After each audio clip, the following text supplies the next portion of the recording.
Baik semuanya, kita bertemu lagi dalam statistika inferensi. Kali ini kita akan belajar mengenai rancangan bujur sangkar Latin atau disingkat sebagai RBSL, model pengaruh acak dan kuasa uji.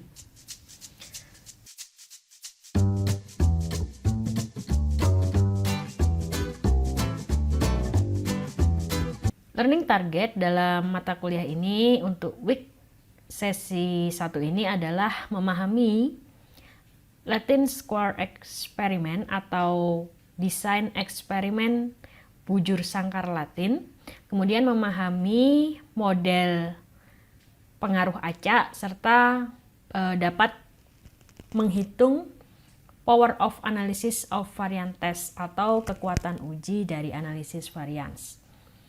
Nah, rancangan bujur sangkar Latin adalah suatu percobaan yang tidak seragam atau heterogen dalam dua arah yang disebut dengan baris dan kolom.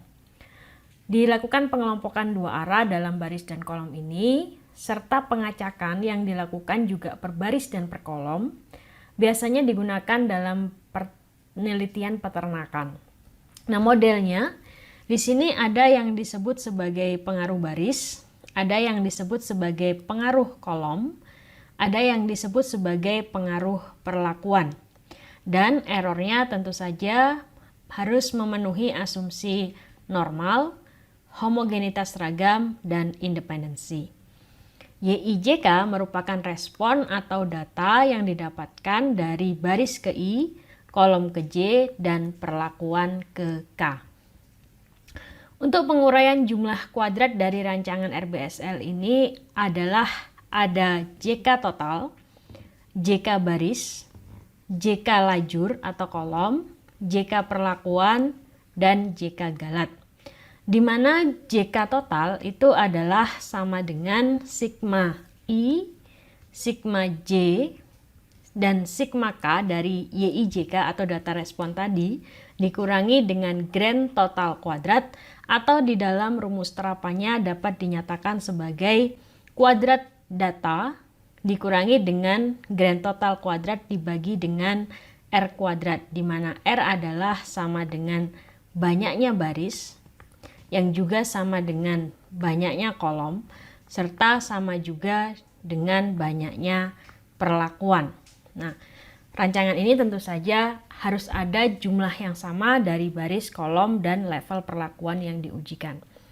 Sedangkan JK baris didapatkan dari jumlah baris dikuadratkan dibagi dengan banyaknya baris dikurangi grand total kuadrat dibagi R square atau R kuadrat, di mana ini bisa disebut sebagai faktor koreksi. Untuk jumlah kuadrat lajur juga sama, jumlah lajur kuadrat dibagi R dikurangi faktor koreksi. Jumlah perlakuan juga sama, dan jumlah kuadrat galat merupakan pengurangan dari JKT dikurangi banyak baris, dikurangi jumlah kuadrat baris, dikurangi jumlah kuadrat kolom, dan dikurangi jumlah kuadrat perlakuan. Untuk tabel ANOVA RBSL sendiri terdiri atas sumber keragamannya yaitu baris, kemudian sumber keragamannya yaitu baris, kemudian lajur, perlakuan, galat, dan total. Di mana derajat bebas baris, lajur, dan perlakuan adalah sama yaitu R-1. Jumlah kuadratnya berdasarkan rumus yang tadi. Kemudian untuk galat, derajat bebasnya adalah R-1 dikali R-2, sedangkan total adalah R kuadrat min 1.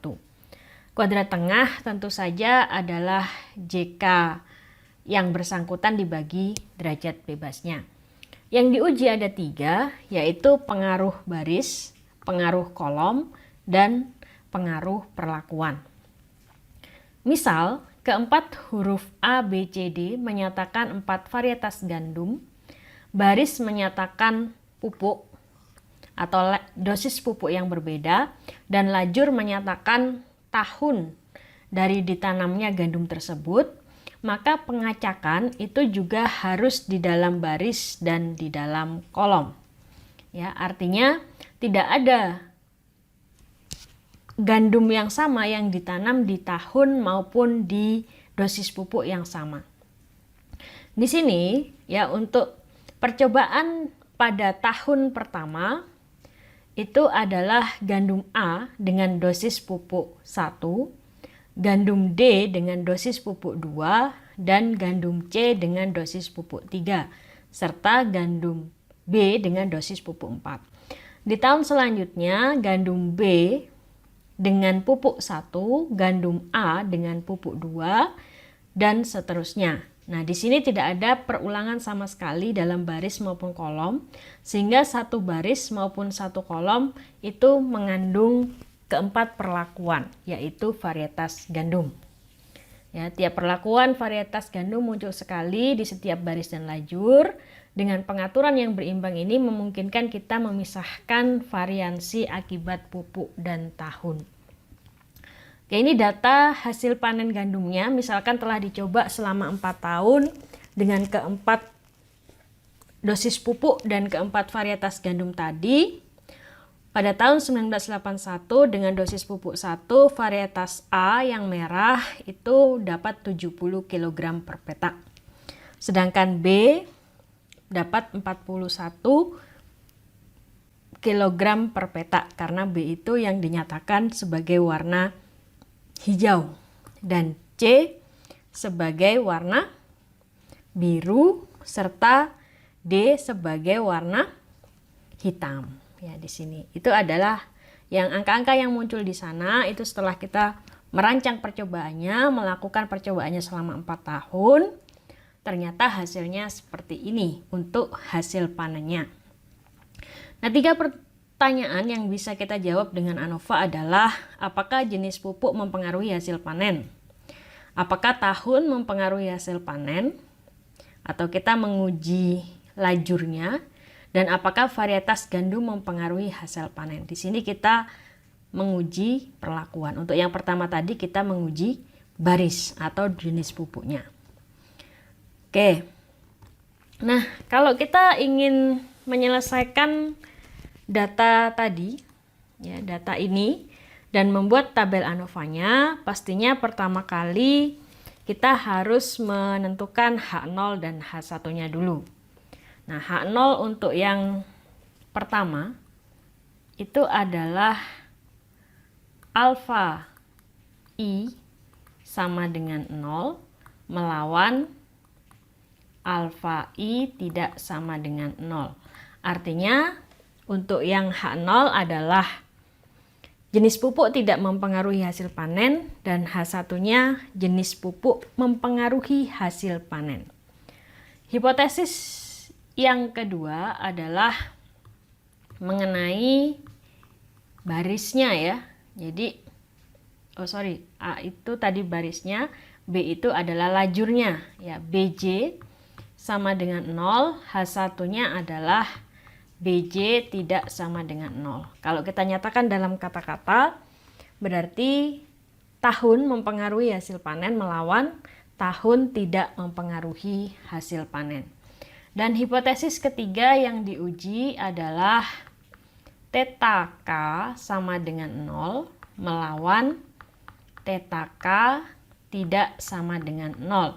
H0 artinya varietas gandum yang A, B, C, D tadi tidak mempengaruhi hasil panen, H1-nya mempengaruhi hasil panen.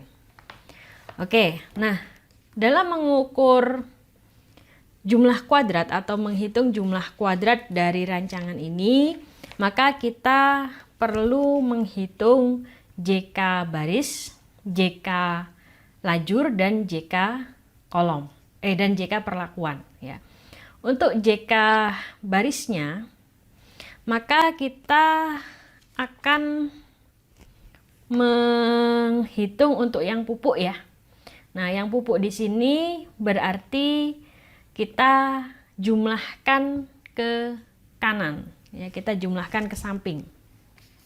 Nah, hasilnya seperti apa?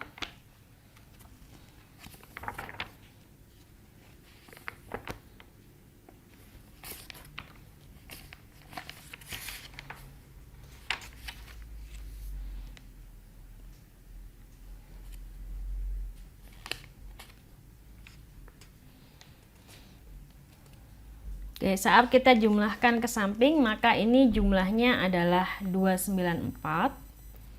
Ini 243, bisa dicek ya. Kemudian ini adalah 206 dan ini 192. Maka untuk menghitung JK baris, kita mengkuadratkan 294 ini ditambah 243 ditambah 206 ditambah 192 dibagi 4 dikurangi grand totalnya adalah 935 ya, dikuadratkan dibagi 16. Maka di sini setelah dihitung akan menghasilkan 1557. Ya, 1557. Jadi JKB-nya itu adalah sama dengan, ini kita buat tabel ANOVA ya, RBSL. Nah, ada sumber keragaman, ada derajat bebas, ada jumlah kuadrat, ada kuadrat tengah, dan ada F hitung. Nanti di sini ada F tabel. Sumber keragam pertama adalah baris, atau di situ adalah pupuk. Maka derajat bebasnya 4-1, jumlah kuadratnya tadi 1557. Kuadrat tengah tentunya 1557 ini dibagi 3, yaitu menghasilkan 519. Ya, F hitungnya kita harus menunggu kuadrat tengah galatnya ya sebelum dapat F hitung. Oke. Nah, untuk total ya, untuk jumlah kuadrat total kita dapatkan dari kuadrat ya, masing-masing data dikurangi faktor koreksi. Nah, maka ini harus dikuadratkan semua untuk menghitung JKT, yaitu 70 kuadrat ya, ditambah 75 kuadrat tambah 68 kuadrat sampai terakhir adalah 55 kuadrat. Nah, dikurangi hal yang sama faktor koreksi, yaitu 935 kuadrat dibagi 16.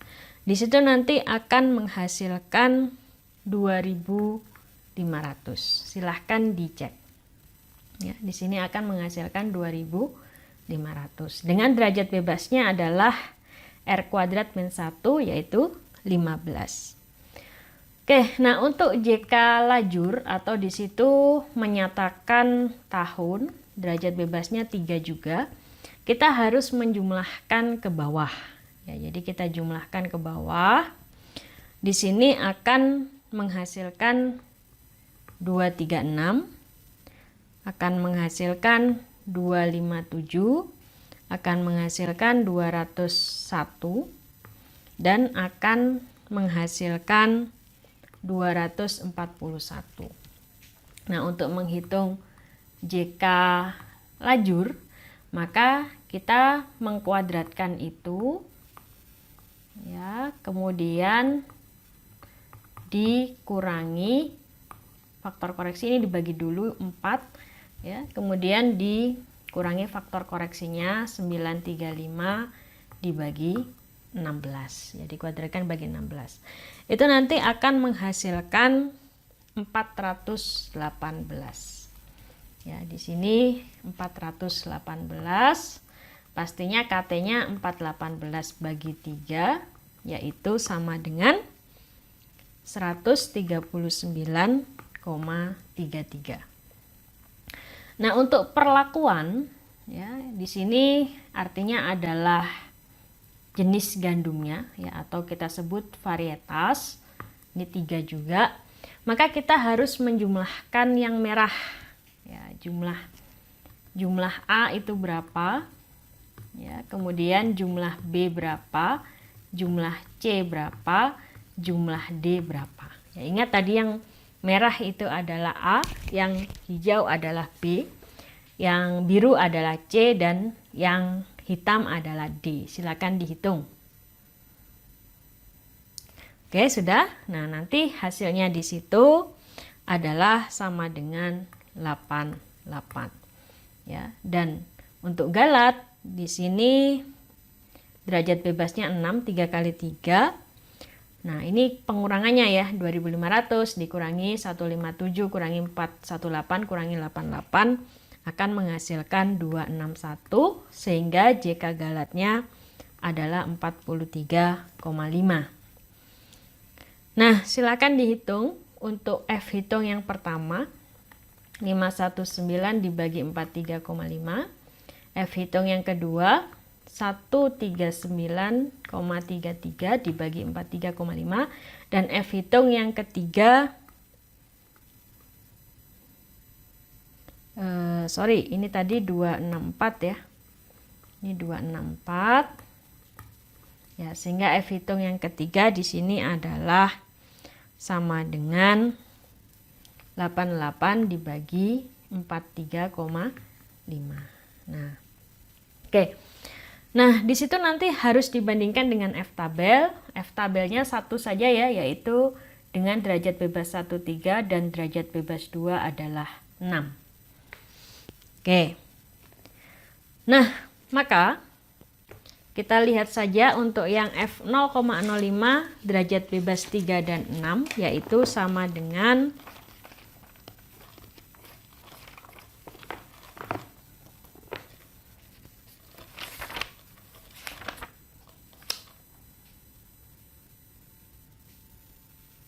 Oke,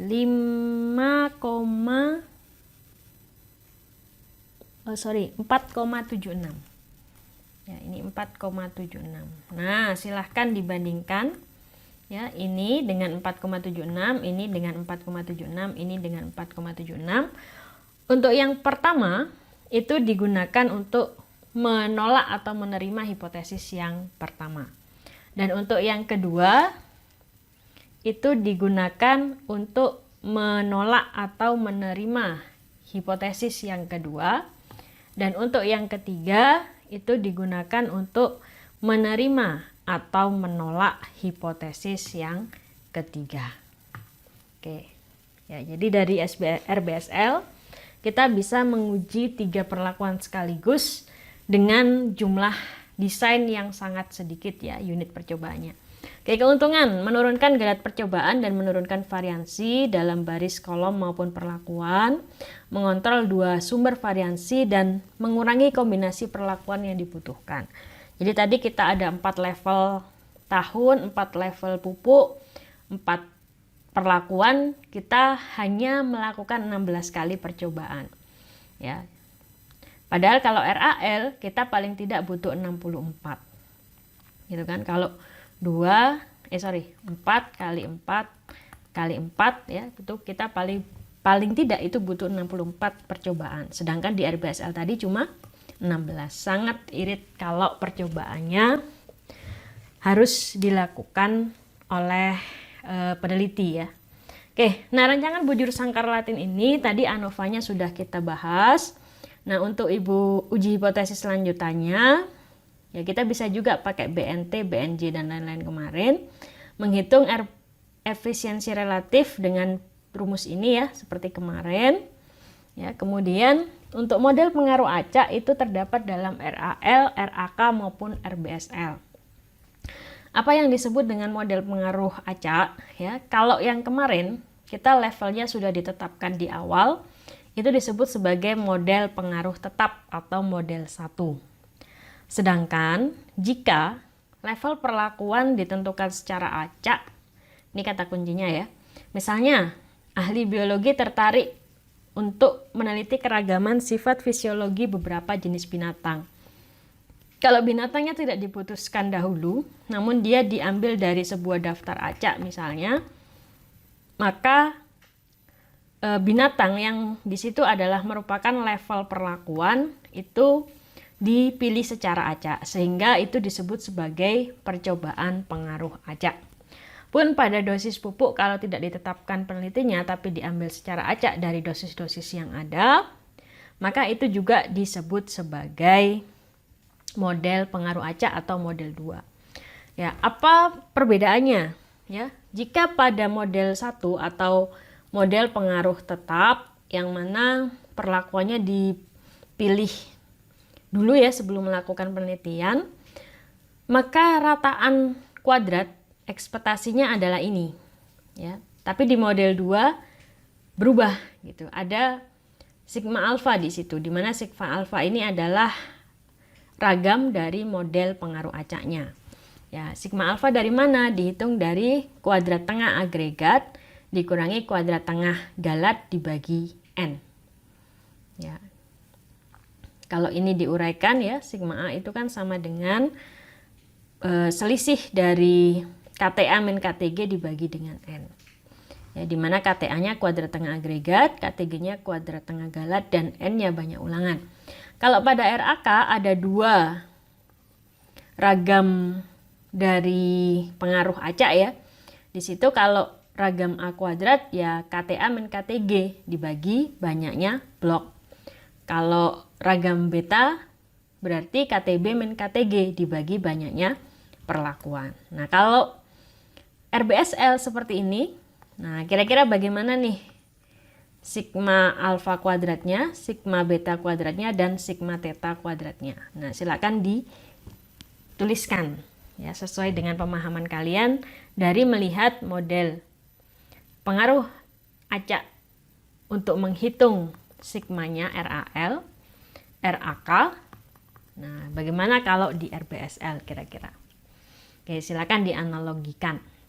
Nah, masalah kuasa uji ya, dalam pengujian kita mengenal, kalau dulu di Propstat dijelaskan ya, di sini ada H0, H0-nya benar dan H0-nya salah. Di samping ada H1, ya, H1-nya juga 2 kemungkinannya. H1-nya bisa benar atau H1-nya adalah salah. Jika H0-nya benar, kemudian bukan H1 ini, keputusannya yang diambil adalah benar, maka itu benar. Kalau H0-nya salah, keputusannya adalah salah, berarti itu juga benar. Tapi yang menjadi masalah adalah kalau H0-nya salah tapi diterima, atau H0-nya benar tapi ditolak. Ya, jadi ini diterima ya, terima atau tolak berarti. Oke, saya tulis di sana saja biar tidak mengganggu. Oke, jadi kalau benar nggak masalah, tapi kalau pada saat keputusannya itu terima H0 nggak masalah, tapi kalau tolak itu masalah ya. H0 salah diterima itu adalah salah, H0 benar ditolak itu juga salah. Nah, kita ingat lagi alfa itu adalah kesalahan jenis 1 ya, atau menolak H0 yang benar. Posisinya di sini. Nah, ini salah jenis 1 atau alfa. Kalau beta berarti menerima H1 yang salah atau menolak ya benar. Salah jenis 2 adalah menerima H0 ya masih ya. Salah jenis 2 itu menerima H0 yang salah ya. Itu salah jenis 2. Ini beta. Oke. Nah, p-value itu adalah 1 min alfa ya, yaitu peluang menerima H1 yang benar. Ya, kalau kuasa uji itu adalah 1 min beta. Ya, 1 min beta, yaitu peluang bahwa statistik uji F akan jatuh di daerah kritis padahal sesungguhnya H0 itu salah. Jadi kalau kita gambarkan, kita biasanya menggambar keputusan uji itu pada saat H0 benar. Nah, tapi di sisi lain ada juga fungsi lain ya yang menyatakan di situ H1-nya yang benar. Nah, kalau di situ kita punya statistik uji di sini misalnya ya, F uji, maka kalau peluangnya ke sini ini namanya adalah power of test ya. Ini namanya power of test. Nah, oke. Nah, kuasa uji seharusnya tinggi karena jika kuasa uji rendah maka sangat membatasi jangkauan inferensi yang dapat ditarik oleh percobaan. Oke, mungkin kita ini saja ya.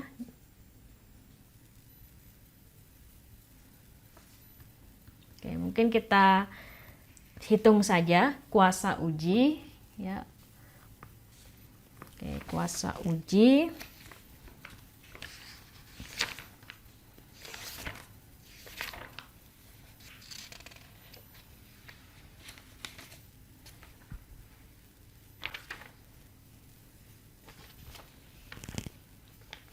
Oke, untuk pengaruh tetap saja. Jadi, kuasa uji atau 1 min beta itu adalah peluang bahwa nilai F atau S1 kuadrat per S2 kuadratnya lebih besar daripada F alfa dengan derajat bebasnya adalah K-1 N-K ya, bila lambdanya itu adalah sigma Ni alfa I kuadrat dibagi 2 sigma kuadrat.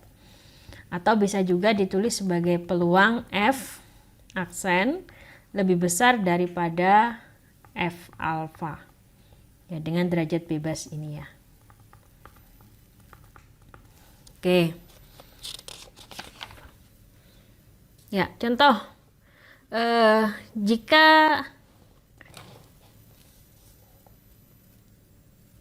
dalam percobaan blok teracak ya, blok teracak hendak dibandingkan dalam 6 blok sehingga diperoleh 15 derajat bebas untuk galat, apakah 6 blok sudah cukup bila kuasa uji untuk menemukan perbedaan rataan perlakuan pada taraf keberartian atau alfa 0,05 paling sedikit 0,8 ya, kuasa ujinya paling sedikit 0,8 bila rataan sebenarnya adalah 5 untuk mu1, 7 untuk mu2 dan 4 untuk mu3 serta 4 untuk mu4. Taksiran sigma kuadrat yang akan dipakai dalam perhitungan kuasa adalah sigma topi kuadrat sama dengan 2. Ya, untuk menghitung ini berarti ingat bahwa rataan perlakuan atau mu i ya, mu i itu sama dengan mu ditambah alfanya.